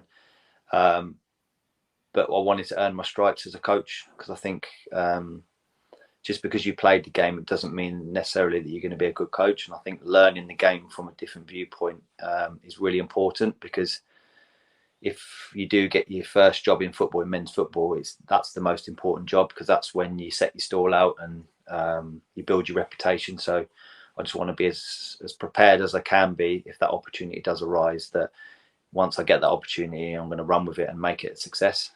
So I just feel that coaching young players at the moment is probably a good fit for me at the moment in terms of learning the game. But still with my eye of what my progression is going to look like, and Wolves have been really good in supporting me in terms of my progression so far. So the next stages for me are either going to be working around the 18s, 21s, and then hopefully looking to secure a men's first team position somewhere, whether that be first team coach or manager at a credible level. So that's kind of my long-term ambitions, and that's kind of what I've got my eye on. But at the moment, I'm just concentrating on the job I've got at the moment and doing that to the best of my ability, which I feel I'm doing at the moment. Excellent. Well, Broady, it's been an absolute pleasure to talk to you and learn more about you, and go over your Dean Court days, and obviously learn about what you're doing now. So it's been a pleasure to chat to you, and thanks for coming on. Good. I hope you found it interesting, mate. I think someone. Yeah. I mean, I hope you haven't bored you to death too much. No, definitely not. I appreciate the opportunity to just share some of my experiences, and I hope you enjoyed some of the stories that I've had to tell. I wish you every success with your podcast, mate. I hope it goes from strength to strength. No, thank you. Yeah, cheers. It's been great. You're welcome, mate. And that was a very eventful insight into the careers, the ups and downs, and what KARL Broadhurst is doing now. So thank you for joining me and KARL for this interview today. It's been a real pleasure and a privilege to talk to KARL. And stay tuned to Up the Cherries in all departments, because we'll have some more former player interviews coming up throughout the summer and next season. And there's a lot more to come on the channel going forward. So until next time, Up the Cherries.